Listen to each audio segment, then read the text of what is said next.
চট্টগ্রামের আনোয়ারা উপজেলার অন্যতম সামাজিক সংগঠন আস্থার আলো আনোয়ারা ফাউন্ডেশনের নবগঠিত কমিটির অভিষেক ও 2026 সালের এসএসসি পরীক্ষার্থীদের মাঝে শিক্ষা উপকরণ বিতরণ করা হয়েছে।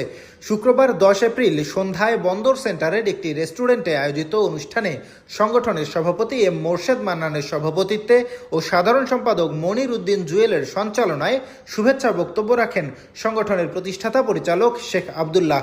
অনুষ্ঠানে প্রধান অতিথি হিসেবে উপস্থিত ছিলেন বাংলাদেশ মেরিন একাডেমির প্রকৌশলী প্রশিক্ষক ও বিজনেস ডেভেলপমেন্ট অফিসার নৌ প্রকৌশলী আতিকুর রহমান চৌধুরী। মুখ্য আলোচক হিসেবে গুরুত্বপূর্ণ বক্তব্য রাখেন হিজরি নববর্ষ উদযাপন পরিষদের যুগ্ম মহাসচিব ও চট্টলা পরিবার চেয়ারম্যান প্রকৌশলী সৈয়দ মোহাম্মদ আবু আজম। বিশেষ অতিথি হিসেবে উপস্থিত ছিলেন সংগঠনের উপদেষ্টা এম আক্তার হোসাইন, পরিচালনা পরিষদের সদস্য মাস্টার রফিকুল ইসলাম, জুই ফুলের সংগঠনের প্রতিষ্ঠাতা জি এম মামুন, মেরিন একাডেমির প্রতিনিধি নেজাম উদ্দিন।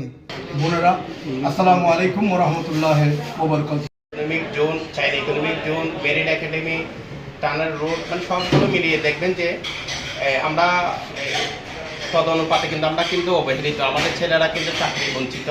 আমরা সেভাবে মানে ওনাদের কাছে অবস্থান করতে পারি নাই এবং আমাদের অনেক বেকার রয়েছে।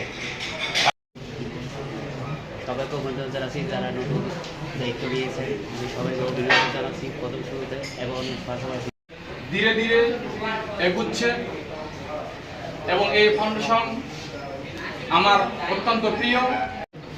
পরিচালক জানাই আন্তরিক শুভেচ্ছা